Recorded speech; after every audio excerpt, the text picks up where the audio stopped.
Oh, yeah, it's good to be different, isn't it? Welcome to our Sunday gathering, everyone. I've been reading in the chat box. We've got some people here for the first time. And of course, we've got some people who've been with us since the beginning. And of course, people have joined in between. I'm Sandra Champlain. And if you haven't met me yet, hello. I am joined here with my wonderful friends, Carrie McLeod, her husband, Philip Dykes, and Darren Wynn. And you'll see today, Phil and Carrie are in two different locations. Carrie is enjoying some time back home with her family.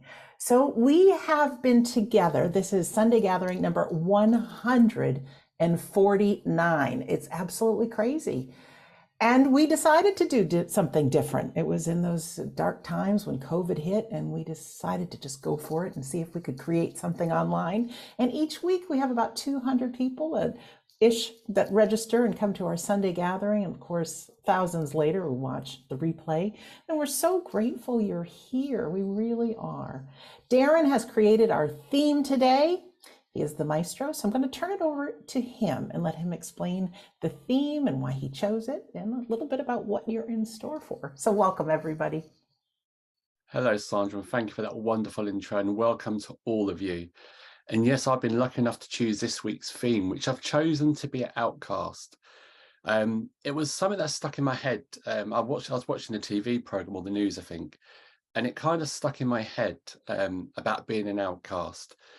It can be seen by many as a negative thing or not such a good thing, but actually it's not. And I hope in this gathering that we've put together will show how wonderful and great it is to be an outcast and not a negative thing. The first song we heard is one of my favourites, and it was written by Brandon Sky and Ellie Lee back in 2016 after the shooting in Orlando. And it talks about, if you listen to the words of the song, it talks about the pain of not living or loving openly for fear of attack. And it says about how you shouldn't have to change who you are to count as human. And if you listen to my pulse, your pulse, we've all got that pulse that beats the same. So inside, we're all the same. It's what we put outside, who we are, how we choose to live, who we choose to be. That's what may consider us an outcast. But like I said, I want to show this Sunday gathering to be as a positive, to live who you truly are meant to be. But rather than me waffle on and go on about it, I'm going to introduce our panel. We've got Sandra, our hostess with the mostess, who will also be doing our reading today, participating in the address, because we're all going to be doing part of the address today. We've got Mr. Philip Dykes, who will be doing our opening prayer, as well as part of the address, and we'll be doing our mediumship.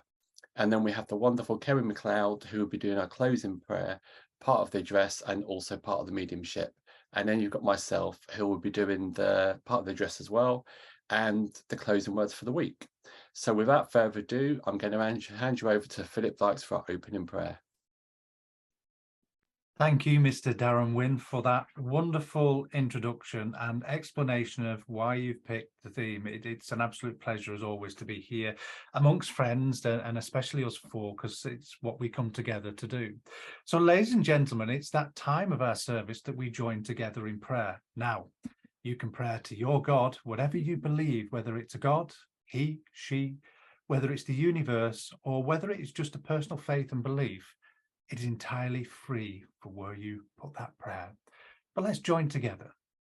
Great, infinite Spirit, we sit before you once more under that banner of We Don't Die, and under the banner of Sunday gathering, where we come together to share time, to celebrate each other and that inspiration of life. We also come together under that theme of outcast that no doubt we've all shared at some point. But as we've grown through it and become better people, we ask for that inspiration to grow even more from today's service, for those in that unseen world to come forward to inspire us, to bring comfort, healing and inspiration. And as those words sit within us all, we open our minds to different cultures and understandings, that we all come from different places, but we share this same place, that place that we call the world, where we're all brothers and sisters and unite as one, with good intentions within our minds, our hearts and our souls. It is with this truth that we speak here today. As workers for the spirit world and as workers for humanity, we have that light, that divine spark, and that creation within all of us to join together to make this world a better place. Amen. Thank you so much, Phil, Mr. Phil, for using our professional names. Darren has asked me to do the reading, and as part of it, he's picked a very powerful short video to play. But I can't help but get a few powerful words to you to get us all in the mood. Here we go. These are some great quotes. The person who follows the crowd will usually go no further than the crowd. The person who walks alone is likely to find himself in places no one has ever seen before. That's from Albert Einstein. Robert Frost said, "Two roads diverged in a wood, and I took the one less traveled by, and that has made all the difference." And from Maya Angelou, if you are always trying to be normal, you will never know how amazing you can be. So let me play this video for any of us who have ever felt like an outcast, different, unlovable, or just simply weird.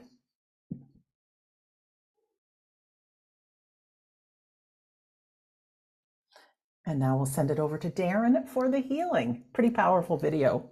Thanks, Darren. You're welcome, and thank you for that, Sandra.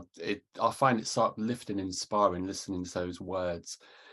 I'm going to take you into the healing now. And the song I've chose for healing is a song called Creep. Many of you will be aware of it. It's been sung by various different artists over the years.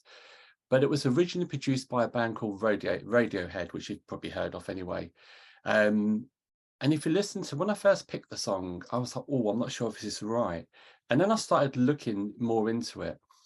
And the frontman for Radiohead, he explained the song, why it was chosen, etc., when he was singing it.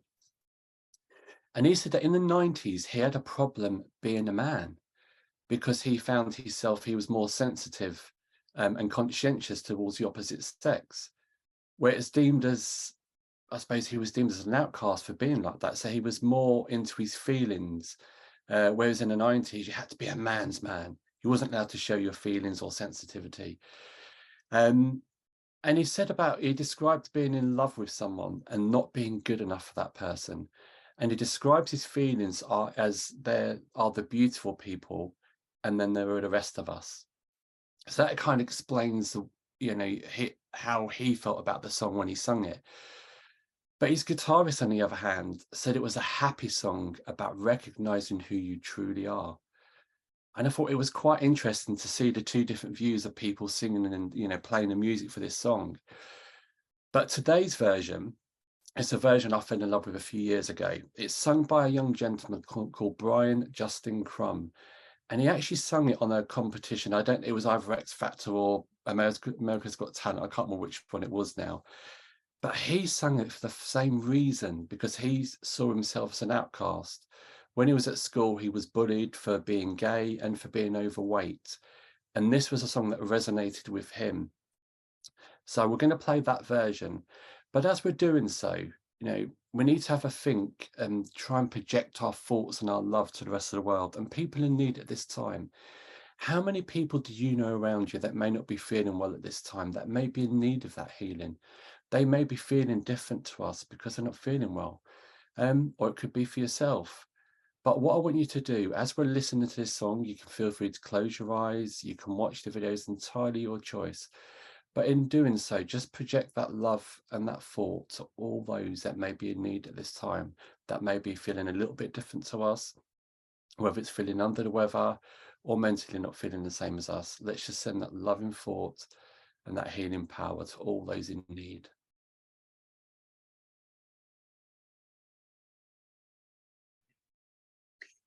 Thank you very much, Darren, for a beautiful song.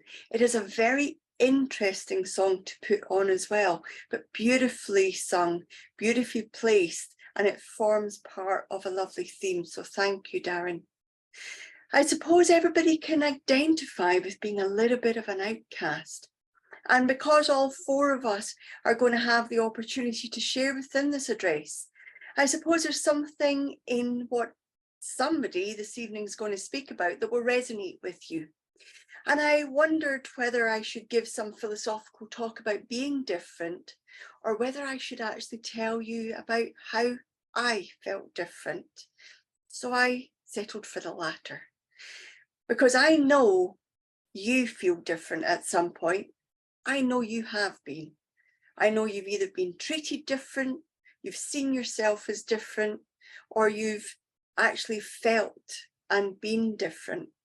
Now, there's, I would say, 4 mediums on here.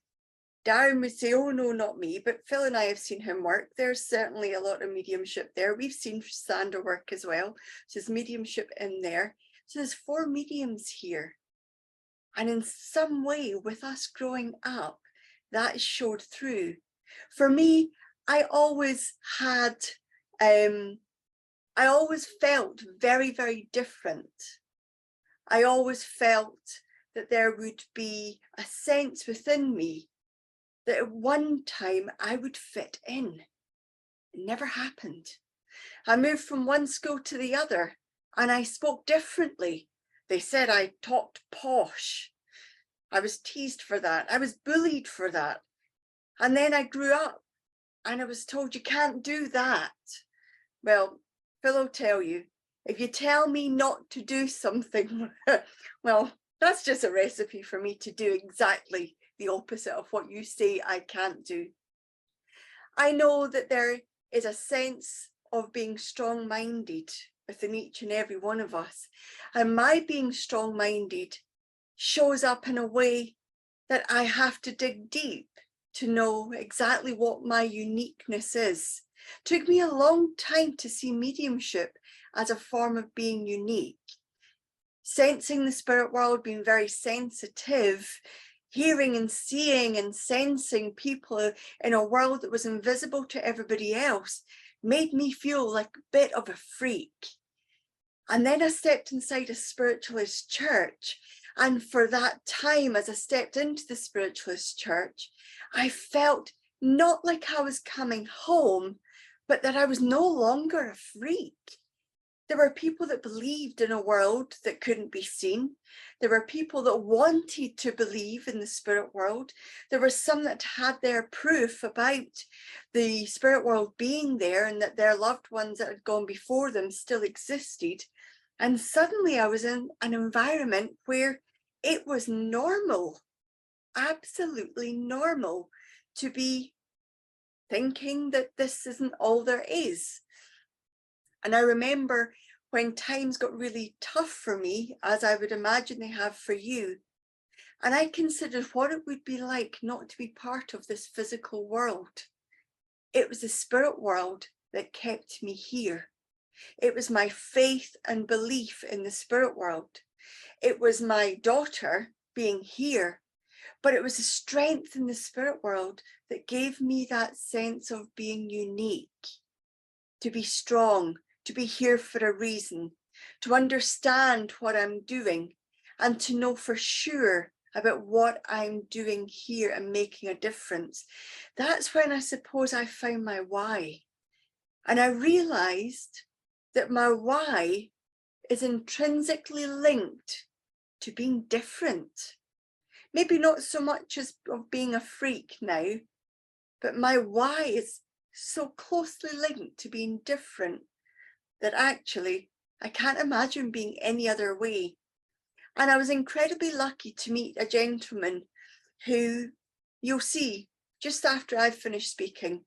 And he saw all of me, my uniqueness, maybe my freakiness as well, my part of me that made me different, and he loved me because of it. Now, it's really special when you find somebody who embraces you for who you are, whether that is a parent, a sibling, a partner, a child, a friend, a work colleague, or somebody you don't even know that just happens to listen to you. You know what it's like to feel embraced and to be allowed to be different. But sometimes we can forget that it's good to be different. Sometimes we can get caught up. I know I did, got caught up in trying to fit in. Darren picked a beautiful piece about not following the crowd, not being the sheep, not doing what everybody expects you to do. But you know, when we're younger, it's so easy to get caught in that being the real world. It isn't real, is it? There's a real world around about you right now. And that world is real because of who you are, because of who I am, because of who we are. That's what makes the world real. The world is real because we're unique and different. The world is real because we have people who can accept us for who we are. The real world really isn't those people that are trying to fit in or who won't accept us. It doesn't have to be your world. Certainly isn't mine. My world is full of people who are unique and different and free to be themselves, and who I love because of that. I might not even know the people, but I might feel in my heart a great affection for them and a great respect because they're being who they are. That, for me, is about being individual. Embrace your individuality, embrace your uniqueness. And hopefully by the end of this little talk, you'll feel as unique as each one of us do and feel fully empowered to walk out of wherever you are today or tomorrow and, you know, put a smile on your face and say, I'm me. And there's a beautiful song about that. Thank you. Ladies and gentlemen, it is so different on being this side of the screen and watching your wife work and talk. And when you think you know what love is, then somebody says how much they think of you. It really does hit you emotionally. But that's what today's about, isn't it? It's about being not certain of where you're placed or what's going on, because that word outcast in the English language means to be rejected or ostracized. And sometimes we can do that to ourselves because we can't or try to read between the lines and get things wrong, or we don't seem to fit in, or somebody says something to us. And if we're really honest and look at all our self-limiting beliefs, they've been created by somebody else, maybe when we were younger and said one or two things that we took to heart and always stayed with us. But when we think about outcasts, we think about those experiences that we've been through, where we've not been part of the team or felt that way, or we couldn't seem to fit in, or that group didn't like me, or that organization didn't like me.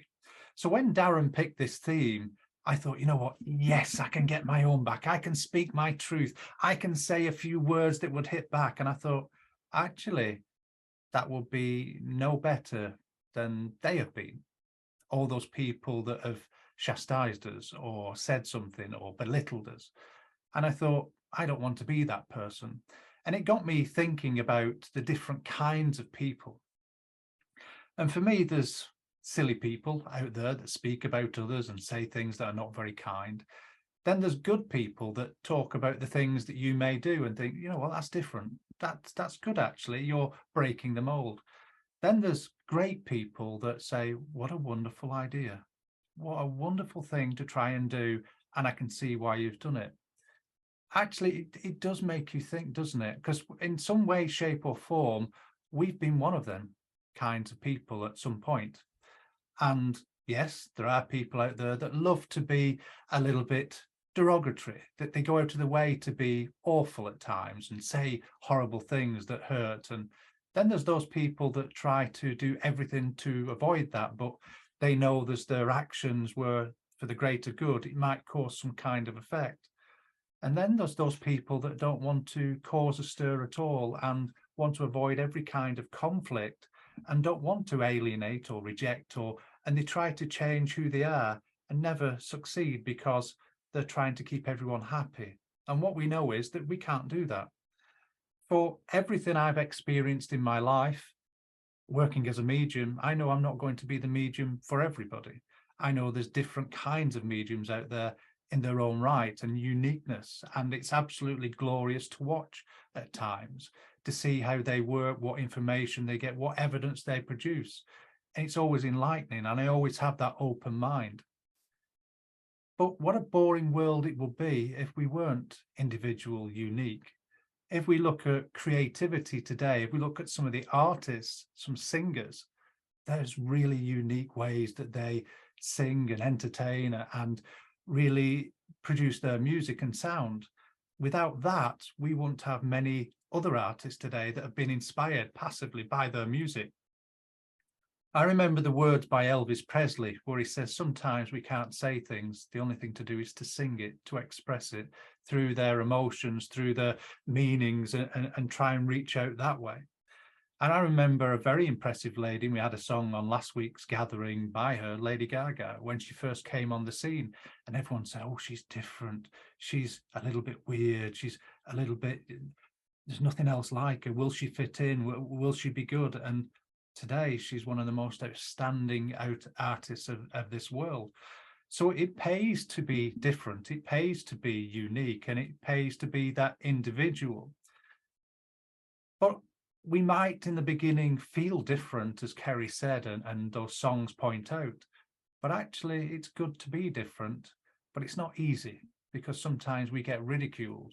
We get mocked for being different. Then as people say, well, actually, they're different, but they're good, they start to copy, they start to imitate. Then they say, oh, I don't know what you're talking about. I created this. It's all their idea. And you think to yourself, history has a way of showing us that people have been different throughout time, and we've not always been the kindest to them, but actually their beliefs, their ideas, their creations are living and working and breathing today. Humanity is one of them, where we come from different sides of the world, different places, different ethnic minorities, different cultures. But actually, we're just a person. We're just a human race, brothers and sisters, all working together for what we want, a better life for everybody else. So actually being different is great, is being inspiring, is being wonderful. And we should all enjoy that, and we should all support each other. And when we see something that may be said as weird or different or inspirational, we should open our minds to what that person's trying to achieve and what we could achieve by celebrating their goals and ideas, because I know this world will be a better place. If we can all do that, then I know we can change. 4 of us came together here to create something different. When we created it, we knew that not everyone would like it or join us, but actually we enjoyed what we do. And for us, it makes a difference. Meeting people every week from different places. And I know in the chat box, you've put from where you've come from. And there's some places I didn't even know we could reach that far. So being different is good. Being individual is good. And as Kerry said, we don't need to be part of that flock. And I know sometimes that flock can be unkind and single us out and point us out, just as we've all experienced in some way, shape or form through our lives. But actually, if it wasn't for those people, you wouldn't be doing the things you're doing today. You wouldn't have achieved what you're doing today because they've helped you. So instead of me having a rant of what people have done to me, and I'd love to do that, I really would, not to name anybody, I would. There's part of me, and I think in part of all of us, there's something there that would like to get it off our chest, but actually we'd just be the same as them. So speaking of a truth, I've got to be grateful to those people. Those people have spurred me on and pushed me and helped me understand who I am to create what I do today, what I enjoy, and what I'm part of. So ladies and gentlemen, have a think of, if it wasn't for those people, that at the time wasn't a wonderful experience, but they've helped you create who you are and what you've achieved. Thank you for listening. Thank you for that, Phil and Kerry. It was great listening to you guys. And I was kind of in the same thought as Kerry. I couldn't think, what do I talk about? So I thought, you know, let's just leave it, see what happens and see what unfolds as the gathering unfolds. And I could resonate with a lot of what Kerry was saying. I was chuckling to myself as Kerry was talking. In the United Kingdom, we're quite a small country in comparison to a lot of other countries, but there's so many different accents throughout the whole of the United Kingdom. And I used to have an accent very similar to Mr. Philip Dykes, but a child's version. So, and when I moved from the north of England down to London and went to school, the same as Kerry, God, you talk weird. And people used to take the mickey out of me and wind me up because I spoke different to everyone else. Because I suppose back in those days, people didn't move around as much, so the accents weren't known as much. But I was persecuted day in, day out because my accent, I spoke different to everyone else. I wouldn't say it was posh like Kerry. It was just different. It was unusual. It was strange. And in my younger years of life, because of my parents' jobs, I think I went through about 5 different primary schools because we moved around a lot. But predominantly it was around the London area. And every time I went into a new school, it all started again. Oh, there's a weird one there. He speaks differently. What's wrong with him? And I used to go home from school every day and say to my mum, they're taking a mickey out of me. Mum, they're picking on me. But it wasn't picking on me in a horrible way. Because I could probably hand on heart say I wasn't actually bullied really in the school. I generally got on with people, but I think it was more people winding me up and pointing out flaws and criticizing and that kind of stuff. But for me, I didn't see anything. I'm one of these people, I don't see anything wrong with anything. And kind of went on for my whole school life, really. And I think I kind of put myself, or labeled myself as an outcast. And I know as I progressed into sort of junior school, as we call it over here, I used to get persecuted because playtime, I got on with all the boys, got on with all the girls, but I used to socialize and spend all my time with the girls. And people said, oh God, you're weird. You're a sissy, you're this, you're that. Why are you spending all your playtimes and time with the girls? And I was persecuted or wound up for it. But to me, little innocent me, what's wrong with that? There's nothing wrong with it. But then I used to play, I was on the football team, school football team as well. But I actually managed to get one of the girls that I used to hang around with to join the football team, which, back in those days, girls didn't really play football. And it was amazing when we go and play other schools. You had me and Michelle who used to play in defence, and everyone would be, oh my God, they've got a girl on their team. What's that about? But to me, it was normal. But I suppose inside, I felt different. I felt like an outcast. And then as I progressed into high school, I felt more of an outcast, I think. Again, I generally got on with everyone. I didn't have any issues with anyone. But I think it's because how I was and what I believed in. And and I've never wanted to be a sheep or follow anyone else. I've always wanted to be different. And when you've got groups, haven't you? In the high school, you tend to have groups of people that hang around together. I never had one particular group. I used to kind of go and see different groups, but I didn't have that one group that I hung around with because they'd done stuff that I didn't like or didn't agree with or didn't believe in. So I just kind of go to another group.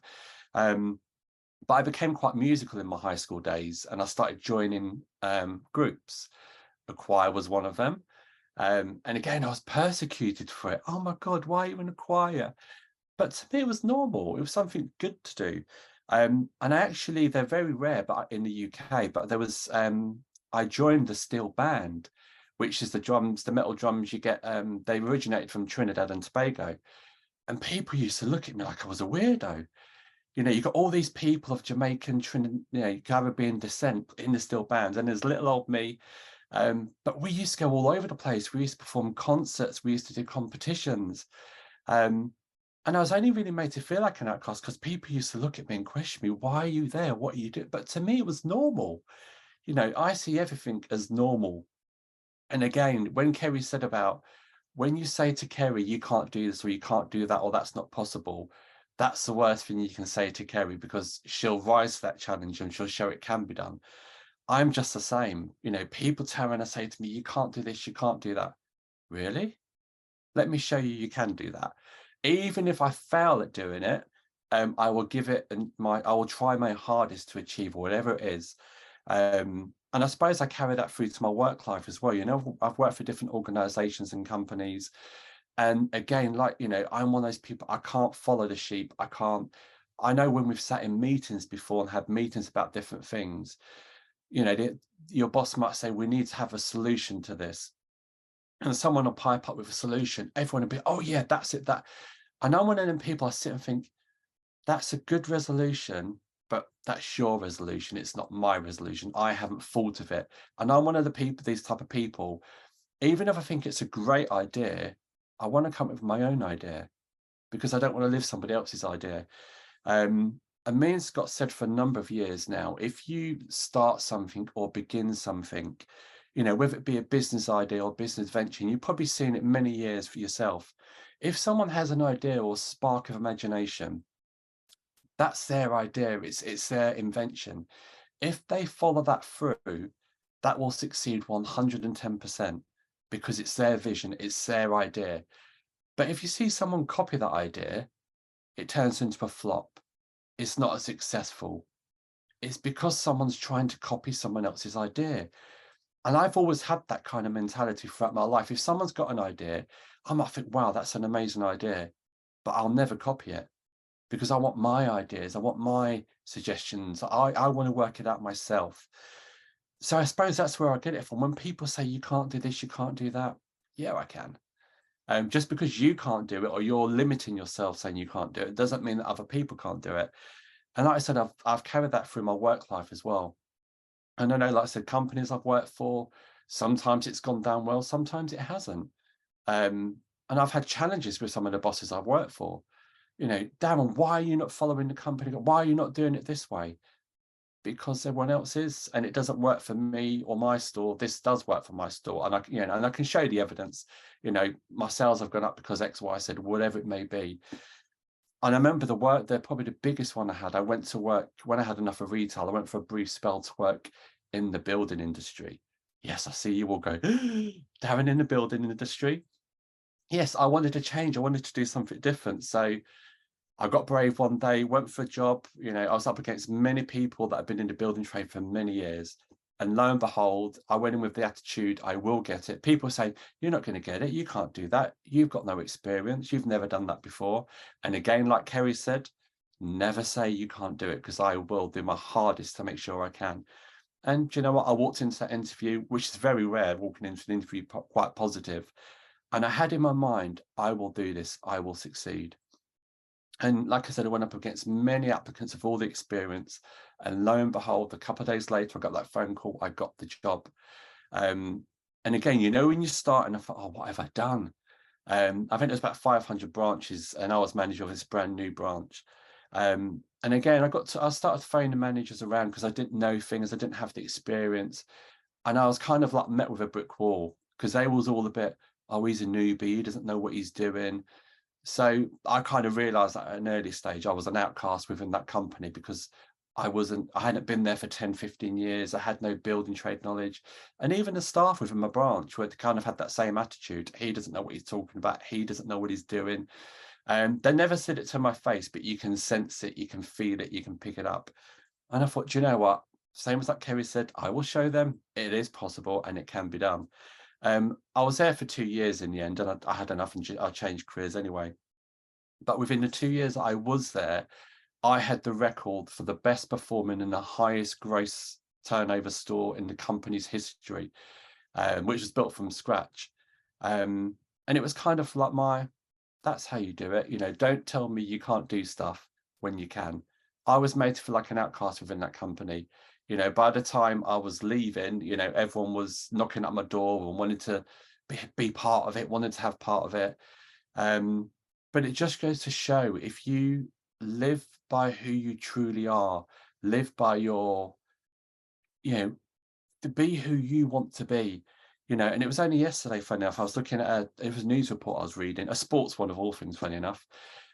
Women's football, if you look, women, you know, let's go back, I don't know, 50, 60 years. If a female played football, oh my life, they would be treated like a complete outcast. What are you doing? That's the man's game. Let's evolve to today's world. We had the England female football team won the World Cup. Oh my God, we have a World Cup for female football now. And it was an article I was watching. I think I'm not too up on sports, so I might get it all wrong. But I know in Australia and New Zealand, they're hosting, I think it's a female World Cup again now. And they've sold out the tickets at the stadium they've put it in, and they're having to now relocate to another stadium because it can't take the capacity of the people, you know, going. So it shows how popular and big something's become. and think, if people went, if people kind of went by what people told them or how people felt, think today, in today's world, we wouldn't have a female football team. We wouldn't have female football. But if you look now, it's becoming more popular, even so, than the men's football teams. And if all these females many years ago didn't live by their truth and didn't live by what they wanted to do, we wouldn't be there today. Here today, we'd be completely different. And I think we're a little bit lucky. We've still got a long way to go, I think, as a human race. But I think in today's world, we are a little bit luckier, because people don't judge as much or don't criticize as much. There's still a lot of it out there. But I think for myself, I'm probably the biggest critic of myself. And I'm the one that creates myself as an outcast, not in a bad way. And hopefully the songs and the words, what has been spoken so far, is hopefully giving you that inspiration and that upliftment, that being an outcast, being different, being weird, it's amazing. It's the best thing to be, because you're not like everyone else. You're not a sheep, and all four of us here in front of you now on your screen, I think I can speak because I know them all fairly well. None of us here are a sheep. We're all our own individual people. We live by what we believe in. We want to be who we want to be, not what other people want us to be. And hopefully you can see that. We all look different, we all speak different, we all sound different. So, if I can't tell you anything else, the only thing I can leave you with, be bold, be brave, be who you're truly meant to be, whether that's weird, outcast, whatever you want to label it as. It's a great thing to be. I'm now going to hand you over to another outcast, Sandra Champlain. Yes, outcast number 4 coming to you. Yes, here I am. Well, what can I add to this? I'm just going to add teeny tiny bit. Okay, teeny tiny bit. First of all, my heart is so filled with love right now. I have been reading a little bit in the chat box what you guys have been writing, and bless you from all over the world coming here to our Sunday gathering. When Darren mentioned he played the steel drums, it took me right back to a vacation I had in the U.S. Virgin Islands. And Tina's here from St. Croix.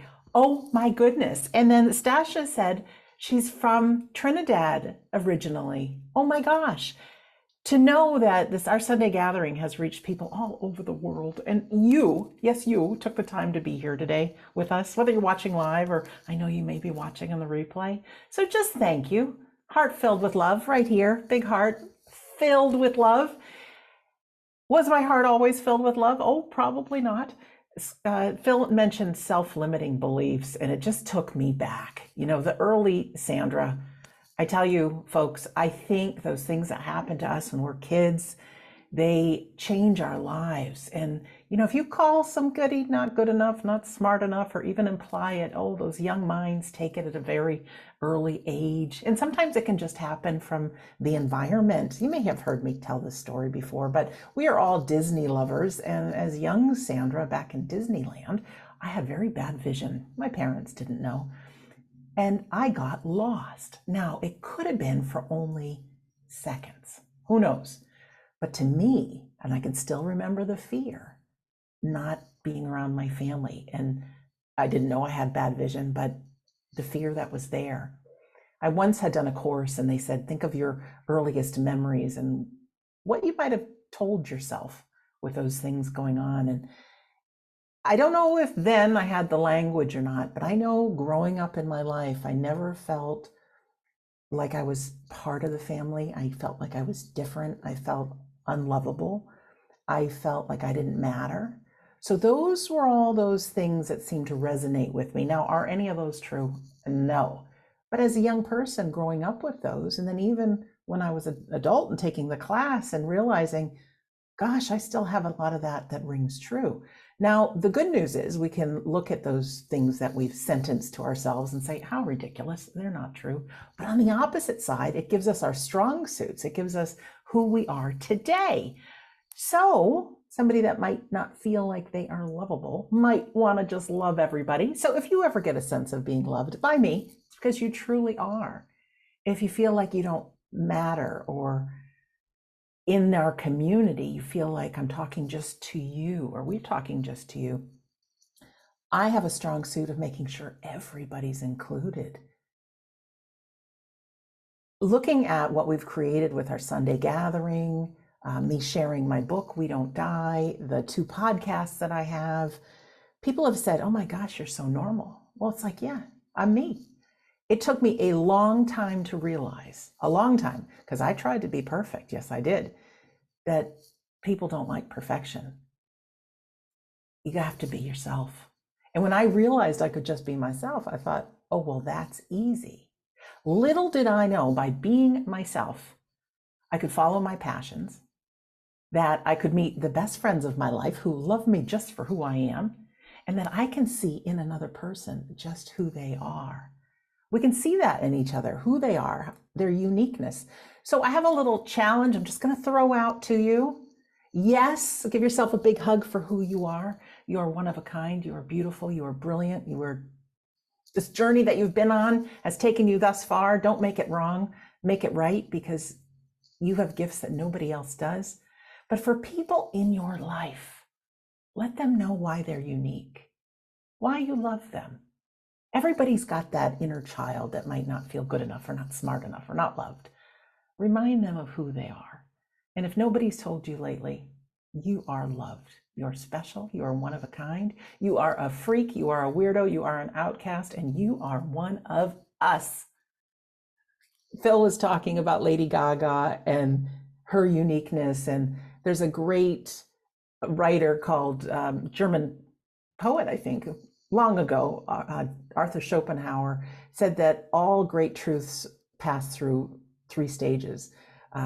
First, they're ridiculed. Second, they're violently opposed. Third, they're accepted as just like a common truth.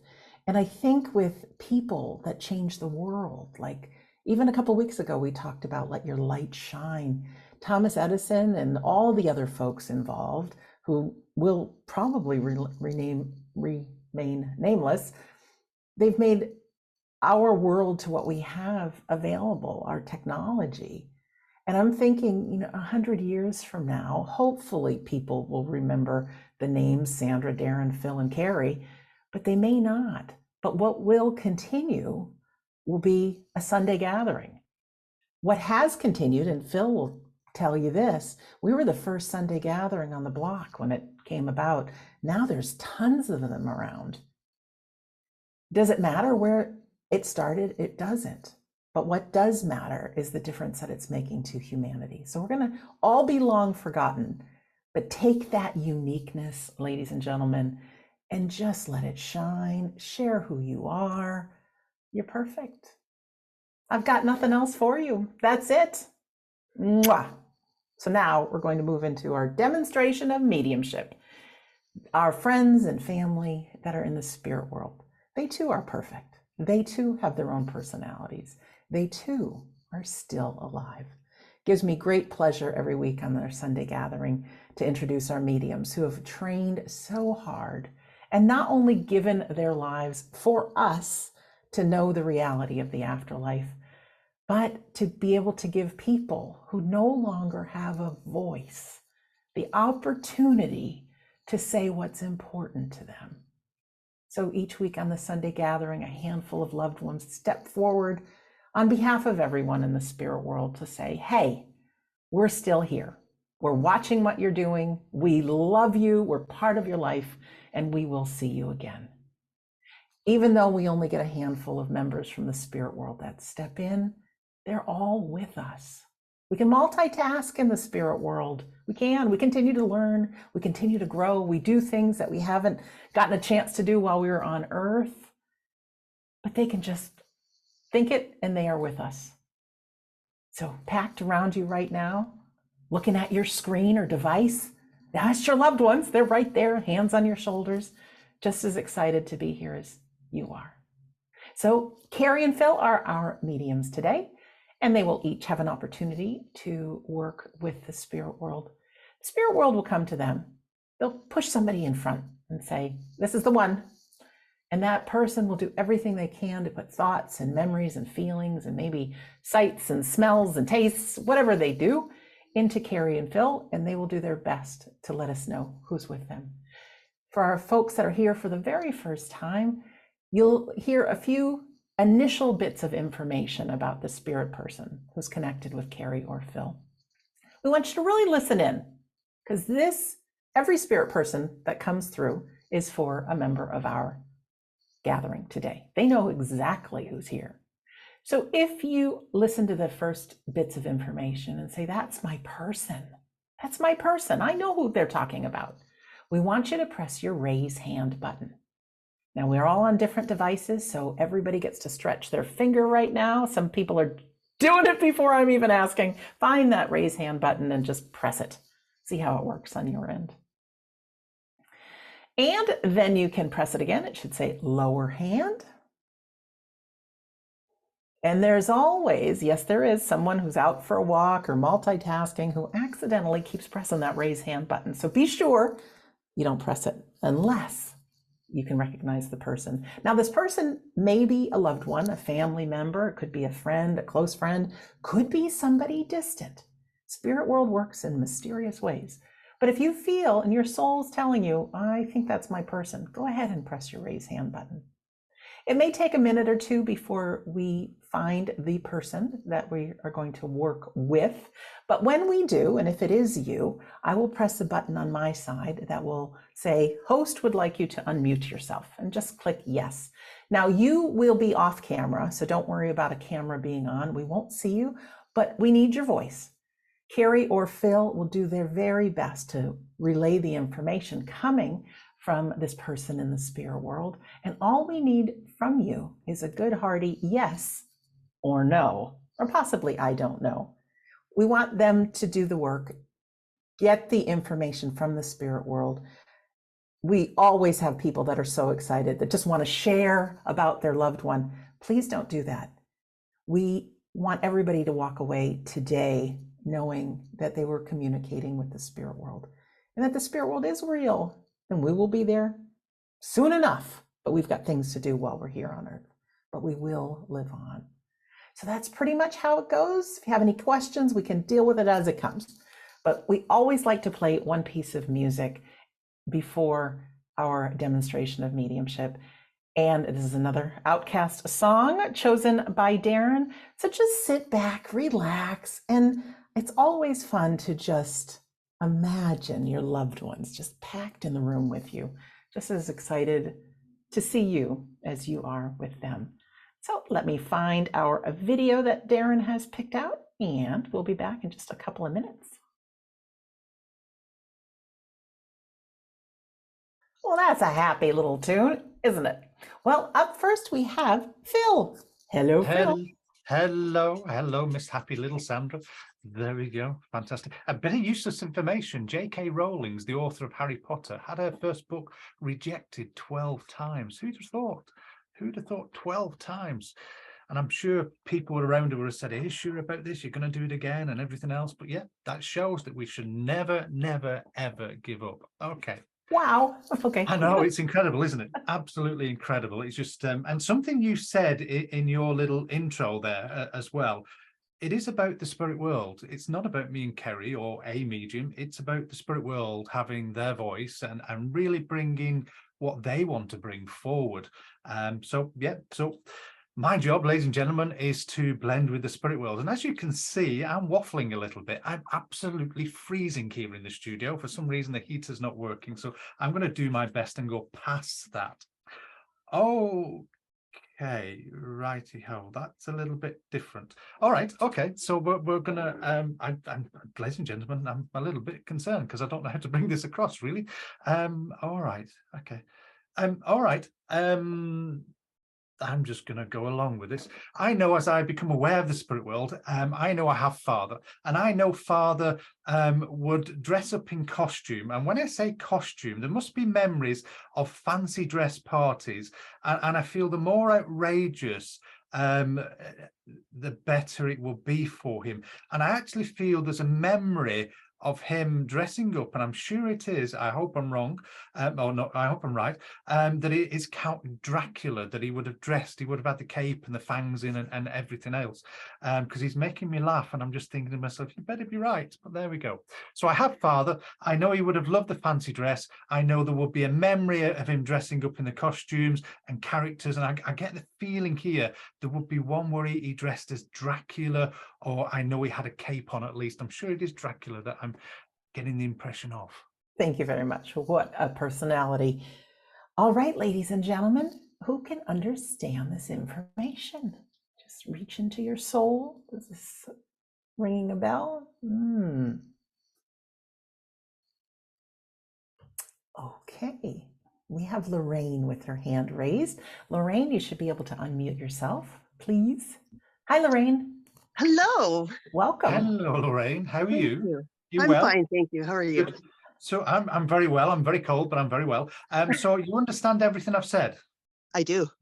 Okay, so you understand with father in the spirit world, there will be memories of fancy dress, but I get the impression he would have dressed as Dracula. Yes.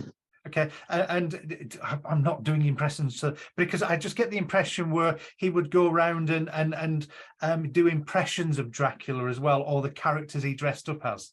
Yes. Because I just feel I want to be larger than life. I want to have a laugh, but I know it's a little bit cheesy and it's a little bit corny, but I want to say that's who your dad was. He made people enjoy themselves. Yes. And I also feel with your dad as well, everything seemed to be quite light-hearted with him. Yes. But I also get the impression with your dad as well, he was somebody that you, Lorraine, could go and talk to. Correct. Because it just feels I can sit down, he would have no judgment. And if it was something different in life that he'd not experienced or seen or understood, he wouldn't judge. No, that's correct. Yep. Because I get the sense of what he impresses upon me is the theme of today about being open-minded, about feeling rejected and things. And I know here he had those wonderful words he would share with you that really lifted you. Yes. But your dad had a funny way of doing it. He would be serious, but yet he'd get an element of a funny or a joke in there in some way. Correct. Because it just feels where I feel extremely nervous with him because I don't know what he's going to do next, but I know that was just the fun of who he was. Yep. Yep. And even when you would, and I get a real memory here when you were a young lady, I'm sure you're a young lady still, but I know here, almost like I want to go back to school days where there would have been either a little bit of bullying or do you understand where I'm going with that, Lorraine? From him? No, not from him, but from school or pupils at school. Yes. Because I know he makes me aware of that for you, but it's his memory where he would have not let you get down. He would have kept you upbeat and almost like sent you back into the fray with Correct. a different attitude. Understand? Correct. Yes. And it also, you'd come over in not in the best place of mind, but he would turn it round on them and make a little joke, and that would make you laugh and make you feel better and turn that power around, if you will, in that situation. Yes, that's true. Because I know it's just his way, but I also know with your father, his life wasn't easy. I know there was lots of ups and downs with him where his family was concerned, but I get the sense as this is how he coped and taught you. Yes. I also feel as well that your father tried to keep that positivity up to the day he passed. Absolutely. And it just feels where there was an illness with him that got the better of him, but he tried not to show it. Absolutely. And I want to say, if you gave him pity, he wouldn't accept it. He would see if you were all right and what was going on in he'd deflect it round. Yep, absolutely. And I know here, if there was anything negative said about him to him, he wouldn't let it affect him. Correct. Because it's almost where he just have an understanding. And I'm sure he's given you these words as inspiration in the past, where it's not about them having a go, it's about their own insecurities. Yeah. And I know this is what he seems to live and breathe. And I know that the way I'm talking with his evidence, the evidence is the message here. So I know there's things going on around you, and he's trying to keep you upbeat, positive, and moving forward. Bill, exactly what I needed to hear. Good, good, good. You must have photographs of your dad. You must have an album with photographs of your dad in. I do. And I know you've got some memories from family get-togethers in those photographs. Oh, I do. And I know you've caught him, the photographs have caught him in those funny, hilarious poses as well. Yes, they have. And I know there should be some photographs of him in fancy dress. There's lots. Yes. Good. And I also know there's family photographs of him at Christmas with like the paper crown and hats on. Yes. Because it's all about living in the moment and making the most of things as well. And I also know that your dad welcomed all your friends of any shape, form, or creativity. Yes. And I know he says that's the way we should be. And I know from what he's just given me, there's things around you that you're being open-minded to. Yes. Okay, very polite way of saying it. But I know here, that's fine. Would I be right, Lorraine, that your dad had false teeth? No. Bear with me. Then I might be moving on to my next contact. In fact, I'm going to hold that. I feel that's my next contact. Okay. So I'm going to leave your dad's love with you.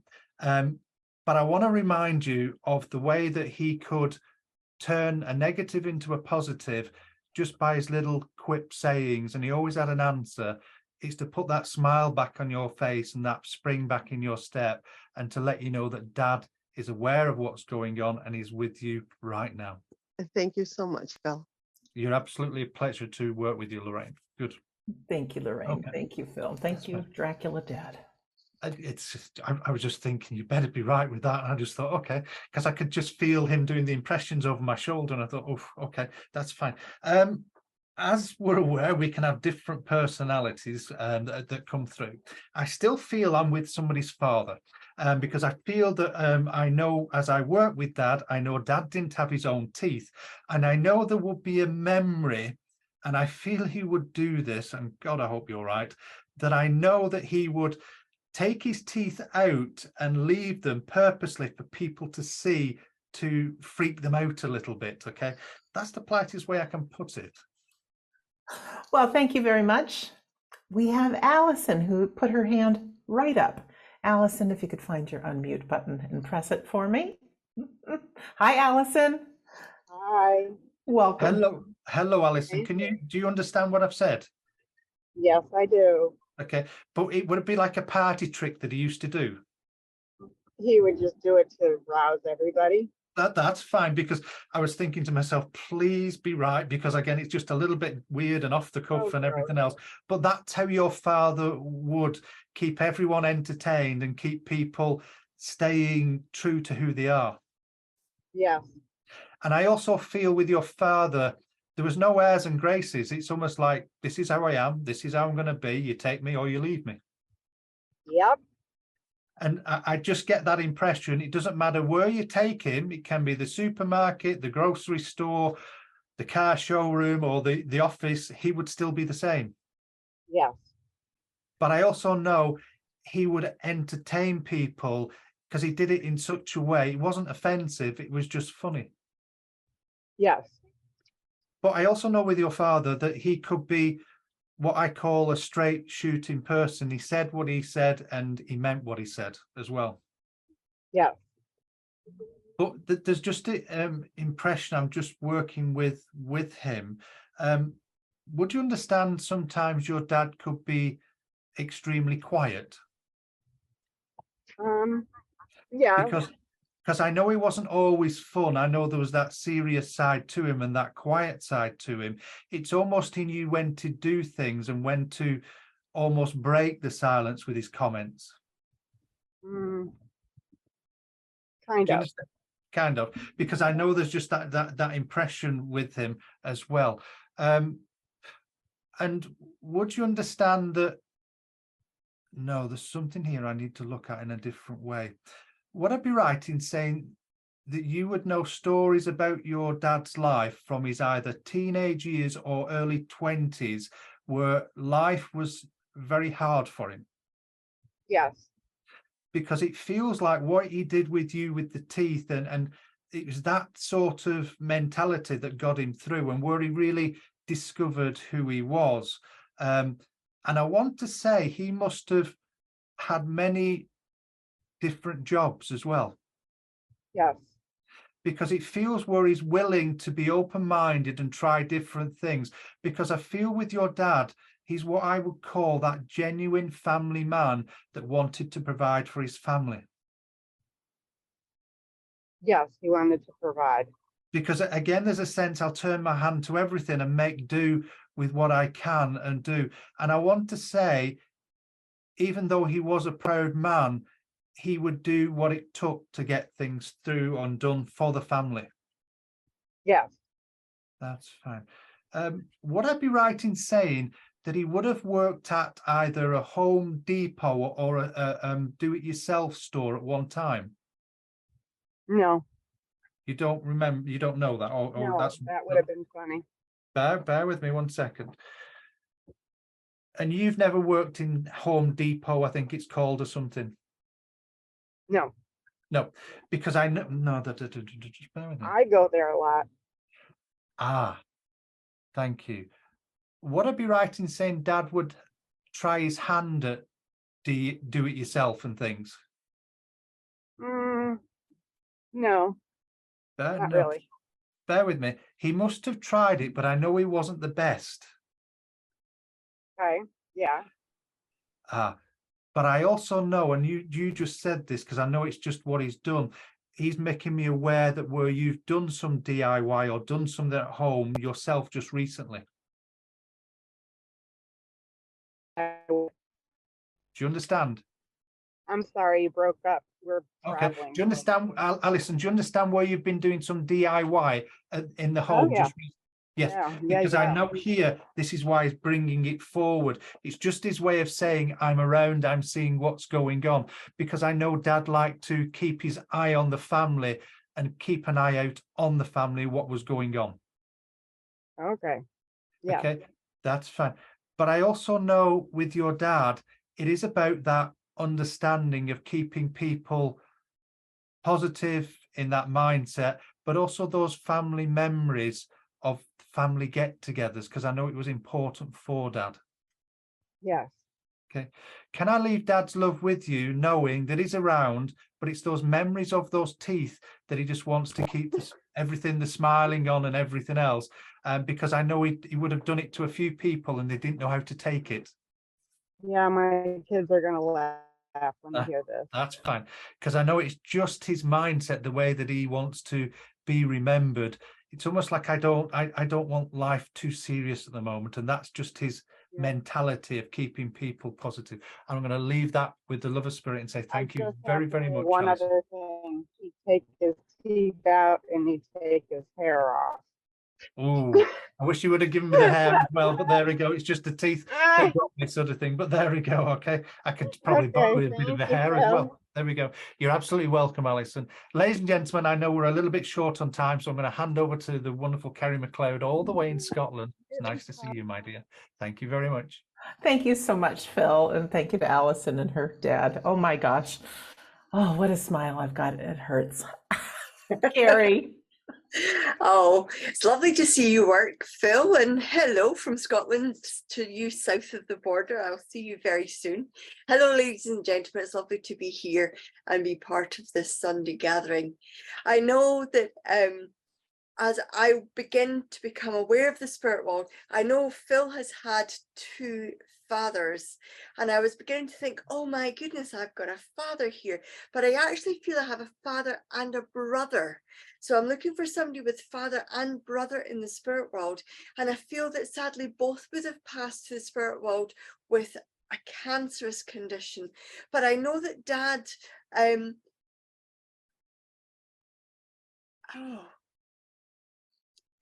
do know that they both pass fairly quickly to the spirit world. And like, just give me 1 second. I know that in years they passed apart, but I actually get the sense that in terms of the date and the month, they passed quite close to one another. So it's either the same month or around about the same date. But I know that brother is a joker, because I know who I'm looking for. Brother wants to tease. Thank you, Carrie. All right, ladies and gentlemen, who understands this information or thinks you do, go ahead and press your raise hand button, please.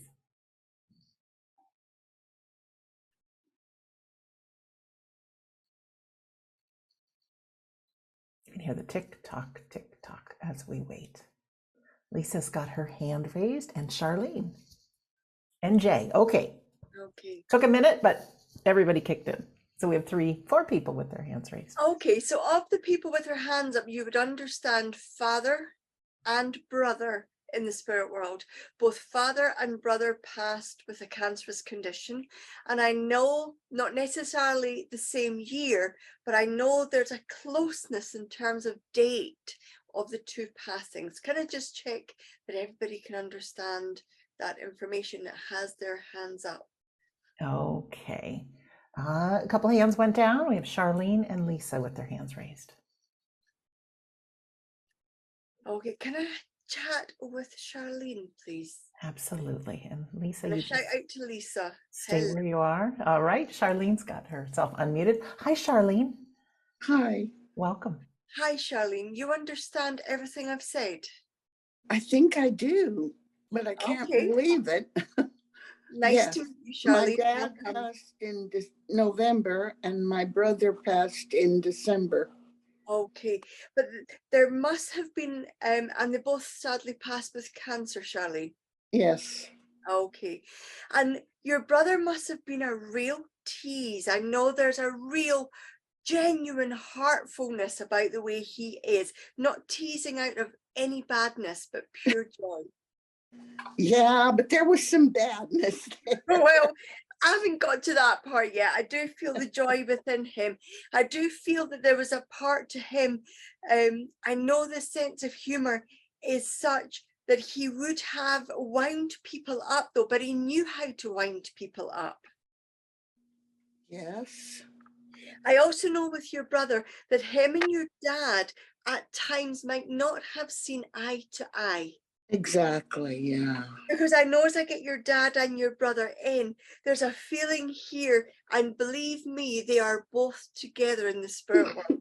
That as they remember their physical lives, I know there's a real sense from both of them how they could wind each other up to the point that they found it difficult to speak at times. Yes, I know that your dad must have disagreed in quite a lot of the decisions that your brother made. well, I guess so, yes. Because I They get the didn't sense, get along. I get the sense from your dad how he didn't have a huge amount of tolerance for people who didn't toe the line. Right, And I know today is about being the outcast, but I get the feeling that your brother often walked his own path.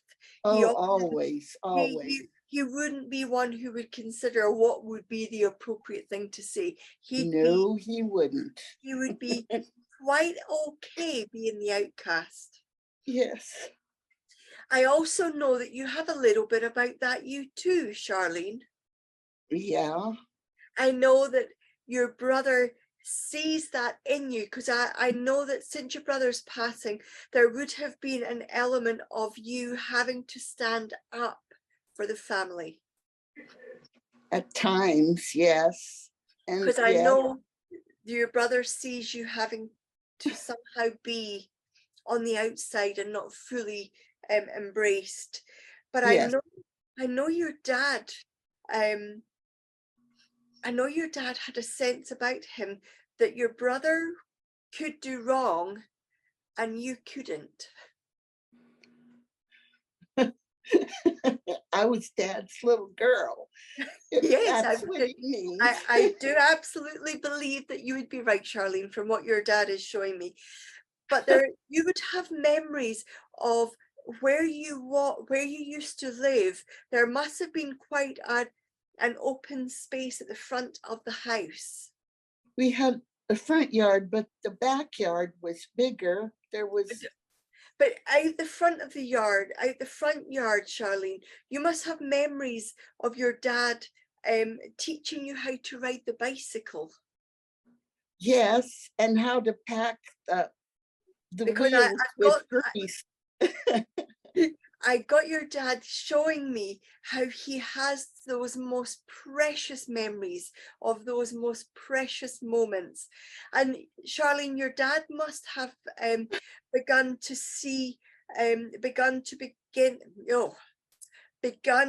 to become slightly confused in his own mind. When was he confused? When towards the end, Charlene, your dad would have become confused. Give me a no if it's not. He didn't. Let me think. I'm going to take that as a no, Charlene, because I get this. And Charlene, your mum would be in the spirit world as well. I'm sorry, what did you say, Carrie? Your mum is in spirit too. Yes. And my sister-in-law. And would I be right in saying that your mum became quite confused within her mind? No, my aunt did. Right, because I can't get my words out, my brain's not functioning properly. Then your dad and your aunt must have been able to have quite a laugh together. Yes. Because I can hear them laughing. That's why I thought it was your mum. I can't feel your aunt coming in close, but I can hear your aunt and your dad laughing. And there would be times where all the family came together and you remember the adults having such a hoot. Yes. Your dad is Aunt Rosie there? I can confirm that the people I'm speaking to, if that's your Aunt Rose, then yes, but I guarantee you, Charlene, in the spirit world, this is your family's way of saying we are all together. Because what they're showing I know they are. When they were here, they were all together, and now on that side, they are all together. And I know, Charlene, that if at any point in your life you needed to know the spirit world was supporting you, now would be the time you would want it. Yeah. Okay. There's been a few times. I know that this is the reason that they're all coming in.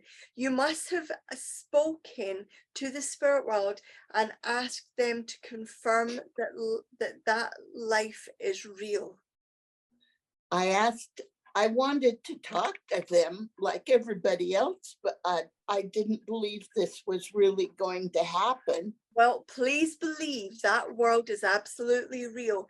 And I know that we all have little bits of tough times, and sometimes life can be a little bit harder than it should be. But I know that this is your dad and your brother's way, and your mom and your aunt's way of saying, we are with you. Please do not feel alone. Oh, thank you. I can't believe this. And I have this incredible sense, Charlene, you would know where you have, you need to take, your mum was pretty blunt when she spoke, wasn't she? Yes. I'm trying to put into As words. I am. You would know where your mum would tell you quite straightforward that you needed to look after yourself. Yeah. And if she felt you weren't looking after yourself properly, she would tell you. Yes. Okay, well, please know that I do believe that you are looking after yourself, but this is your mum's way of saying whatever is taking place for you right now, your mum is right by your side, letting you know she's there. This is her way of looking after you, Charlene. Thank you. Okay, please take the love of all these 5 lovely people, your aunt, your mum, your dad, your brother, and I do believe your other aunt, and you also have a cousin in the spirit world, Charlene. So many. And I yes, know, I do have a cousin there, and I Yeah. have, yes. I do believe this is their way of firstly saying we are real, we are still here, and secondly, we're not only real and still here, but we are with you. Thank you very much, Charlene, for allowing me to do that for you. Thank you. You're very welcome. Oh, thank you, Carrie.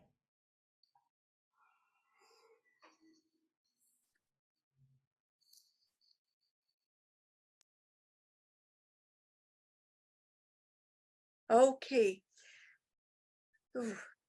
I do believe I have daughter here, and I do believe that daughter passed in an accident, and I know that she was not driving the car but would have been a passenger in the car, and I know that she would have passed at the scene, and I know there must have been with the driver all precautions. I can't put it that way. I know there must have been questions about the driver's ability or being under the influence of something when he was driving. And I actually do feel that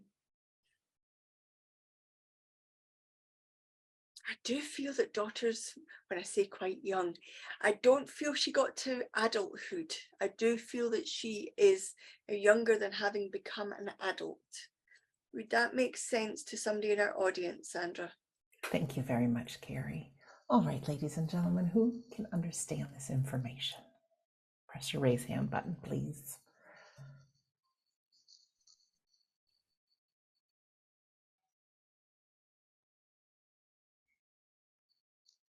Sarah has raised her hand. Sarah, if you can find the unmute button and press that, please. Hi, Sarah. Hi. Welcome. Thank Hi, you. Sarah. You understand everything I've said? The accident with the car. And you understand daughter? No, it wouldn't have been a daughter passing, no. I do feel the only way this would fit Sarah, is if you knew her very, very well. No, I'll let somebody else come through. Okay. Thank you, Sarah. Lovely to speak to you. You too. Thank you, Sarah. Casey has her hand up. Casey?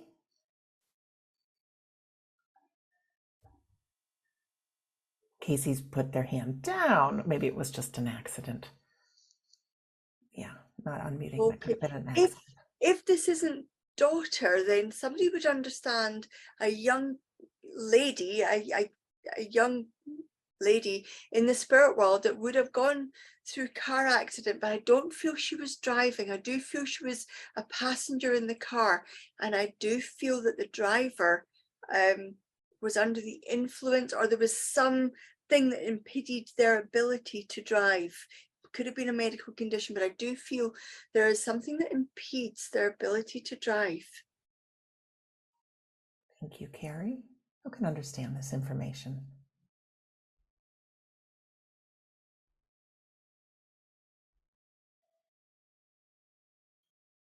Carrie, no hands are going up. Okay, that's okay.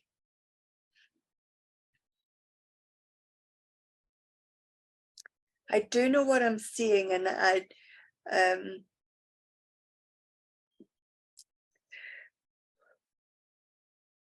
have to say I can't change very much of this this evidence, because I do know this young girl.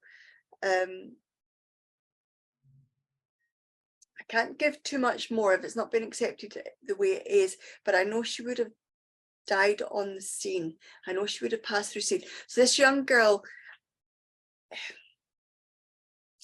I do believe somebody's not putting up their hand, Sandra. All right, Nina has her hand raised, so we'll see what Nina has to say. Nina, if you could unmute yourself. Hi, Nina. Hi, how are you? Good.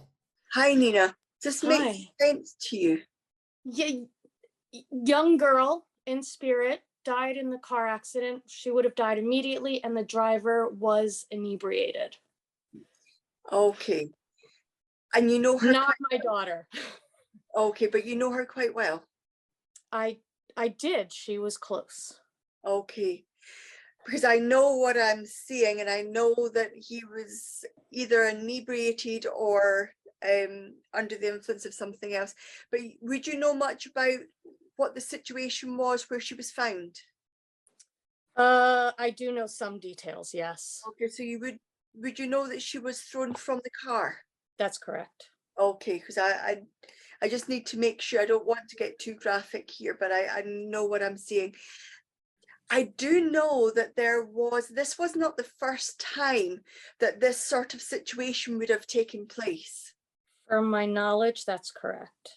Because I get the sense that it's almost like dicing with death. There must have been a conversation that this group of youths, not that anybody wants to go to the spirit world, absolutely not, it's not the case. But I do know that these youths must have not been as careful as they needed to be. I'm gonna have to say no. Okay, but you know that there would have been times where this would have been the situation before. Yes. Okay. Now, I know you, but I'm going to check, 'cause I don't think I know this about you. Nina, you would understand sister in the spirit world. Yes. Okay. And you would also know that there was an element of her being slightly responsible for her own passing. Yes. Okay. Because I know that there is a sense with your sister of, I know today's theme is outcast, but she was a little bit of a rebel. Yes, she was. But I have to say, you and her must have got on quite well. I don't remember so much. Okay. I remember good feelings. Okay, because I have a sense that, okay, can I put it differently then? You are also a little bit of a rebel. Yes. Because I know there's a similarity between the two of you. And I know your sister would have pushed the boundaries with people, but not in a bad way, but it was just about her asserting herself. Yeah. You would have had stories about how she could push people to despair. You would have heard stories about her pushing people. Yes. I also want to say that you have, and I do know quite a bit about you. So I'm checking everything that I'm getting in here, but I know that you must have had a conversation with somebody very recently, because I know your sister has observed that, about you reassuring another person that it's okay to be different. That's correct. Because I know your sister allows me to have that experience of you being, of her being beside you. You must have had tears from that person, because I know your sister wants to acknowledge that your heart was breaking for this young person too. Yeah. And I know that you would have heard stories about family members' hearts breaking about your sisters pushing the boundaries and being a little bit of an outcast. Yes. And I do know that your sister wants to acknowledge that there has been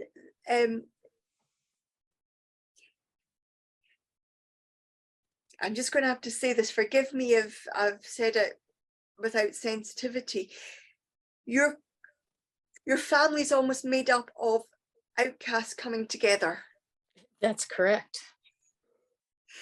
Because your sister feels very, very part of that, and actually feels like she's found her tribe. Her tribe has now grown into a group that she feels part of. I'm nodding and smiling. Because everybody has grown to be individual and embrace their individuality. We have. And Nina, would you understand mum in the spirit world? Yes. But your sister's mum as well? Actually, yes. Because I need to say, your sister got such a ticking off when your mum got there. Because I know your mum must be such a straight talker, similar to your sister. And I know your mum's got this way about her of, if I said to you, Nina, that your mum had her own demons to deal with. That's correct. And I know your mum was a little bit of an outcast too. Yes, she was. So in this family coming together, before that, I have to say, you must still have the tiniest photograph of your mum. I do. Because I know your mum wants to acknowledge, and that tiniest photograph mustn't be the best photograph of her, because I don't feel she is particularly keen on it. Yeah. It's not got her in the best light, but okay.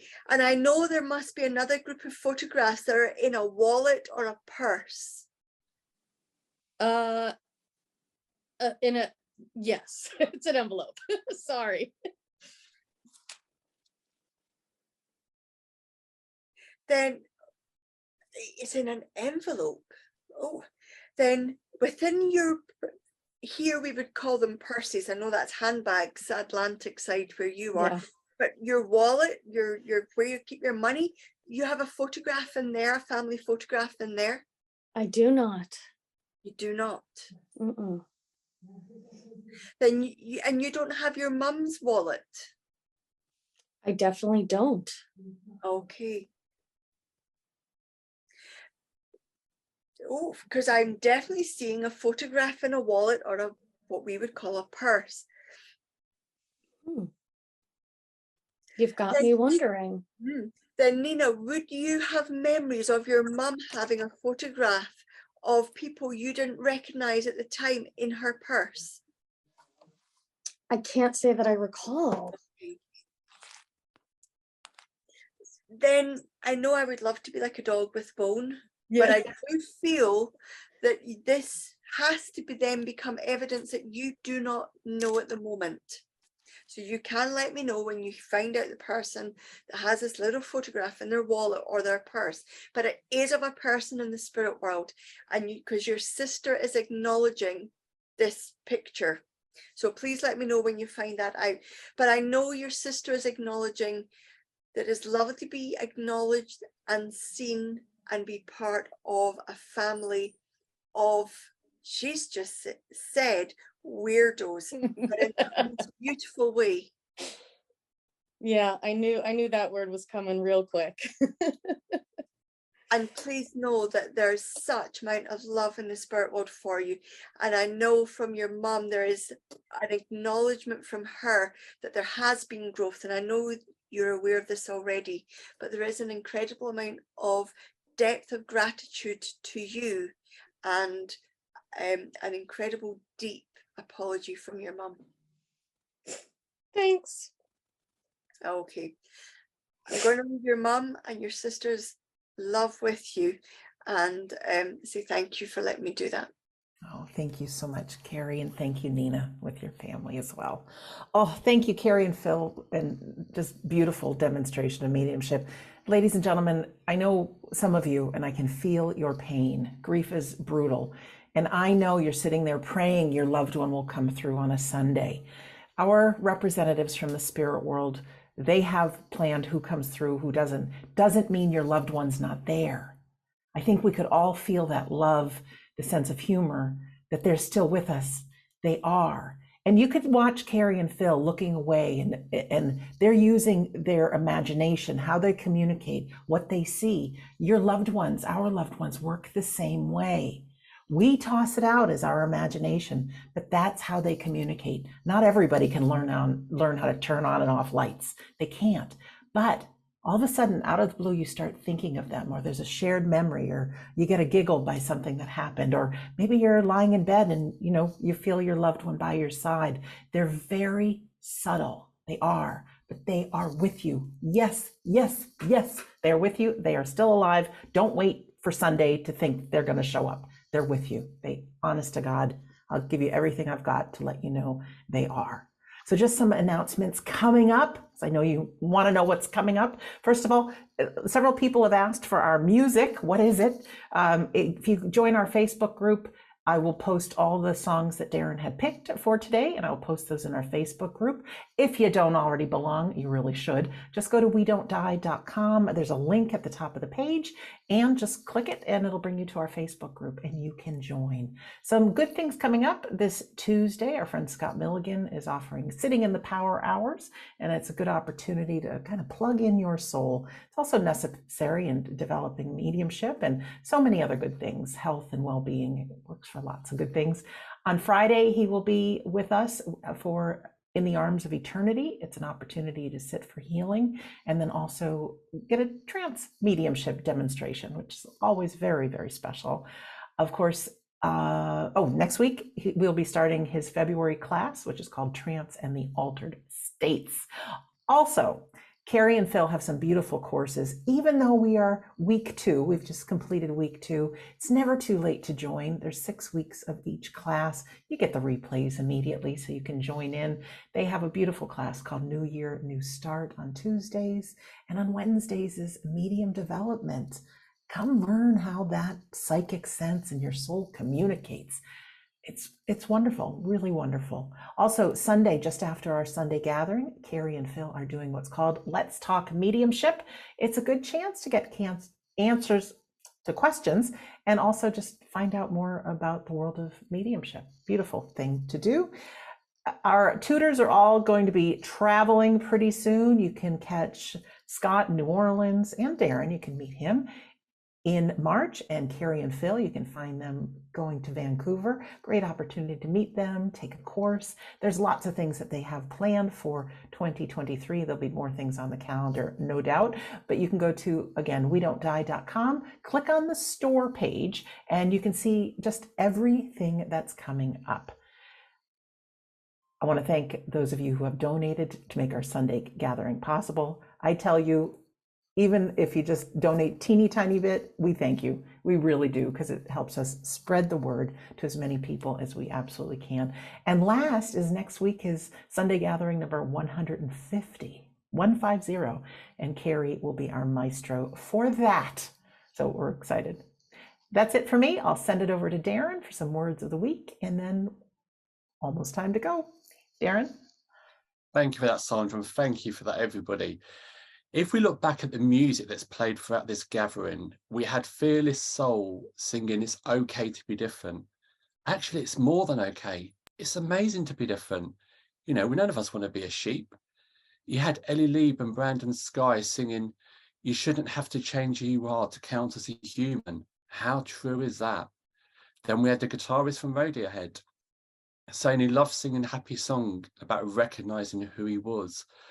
And then the song before the Den was the Glee cast that most of you may have recognized if you've ever watched Glee, singing Nothing You Can Do to Blow Our Dreams Away, and I'd rather be a rainbow rather than a shade of grey.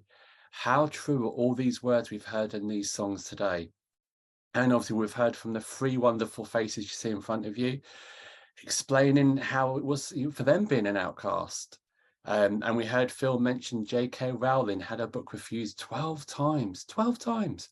You know, if you think people would give up after once, after twice, but 12 times, and look at what it's become today. You know, the amount of books, the films, the studio, you know, you could go on and on and on. And look at how magical she's made it for children. You know, I mentioned women's football. Years ago, never even imagined about it. Now look at today. We have, you know, national teams playing World Cups, and wow, how amazing is that? And I know on this gathering and many other, we've always mentioned, I think that Sandra brought it up earlier, Walt Disney, our good old friend Walt Disney. Well, did you guys know he was actually sacked from his job at the Kansas City Star? And do you know what the editor said? He lacked imagination. He had no great ideas. Wow, how wrong was he? We all love Walt Disney. We all love a bit of Disney. And think, if Walt had have listened to that information, we wouldn't have what we have today. We wouldn't have Disney. You know, we would, you know, us guys here wouldn't be able to go and enjoy ourselves within the Disney parks.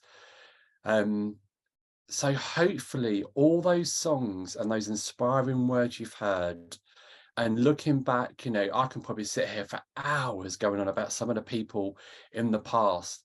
If they hadn't have listened to themselves and lived their dreams of who they're meant to be, then we wouldn't have the things we have today. And I suppose I just want to finish up by saying, however you want to class yourself, whether it's a weirdo, whether it's a freak or an outcast, to me, all those are amazing things. Don't change. Continue to be a weirdo, continue to be a freak.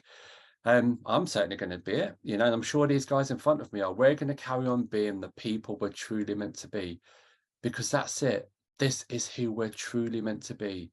Don't allow people to change or sway you, or stand strong. You know, carry on being that outcast, because I certainly am. And the last song I've chosen, which we'll play shortly, it's a song for you guys. The words are for you. And what I would like you to do, you probably know the song anyway. If you know the song, sing along with it and live by the words in the song. Thank you, guys. And I'll hand you over to Kerry to close us in prayer. Thank you very much, Darren. Ladies and gentlemen, we've had a Sunday gathering where we've embraced exactly who we are. We are who we are because of something inside of us, that divine spark, that inner light, that soulfulness. So whatever you call that inner light and wherever you feel it comes from, allow us to close our Sunday gathering in prayer. Divine and ever-present Spirit, today we've embraced being unique, being different. We know that each and every human being walking this planet is unique and individual and carries within them that divine spark of the Spirit. That divine spark of the Spirit is expressed through the personality, characteristics, and soulful way we deliver our life, the way we're remembered, and the way we are experienced. That soulful spark is what we take to the spirit world when the spirit and the soul are once again reconnected, not needing the physical world. But we embrace who we are, physically, emotionally, mentally, and spiritually. For this time walking this planet, we get to express it in a very unique way within the physical world. Allow us to embrace it, allow us to feel that power, and allow us to see that light within ourselves that reminds us that we matter, that we are important, and allow us to always feel that light and love of you. Amen. Thank you so much, Carrie. And on behalf of Carrie and Phil and Darren and myself, thank you so much for being here. We're always here for you, everyone. And thank you to our friends in the spirit world. So as Darren promised, here his pick for closing song. I am what I am. Raise your right hand. I am what I am. All right, everyone. We love you. We thank you. And we'll see you next Sunday. Bye.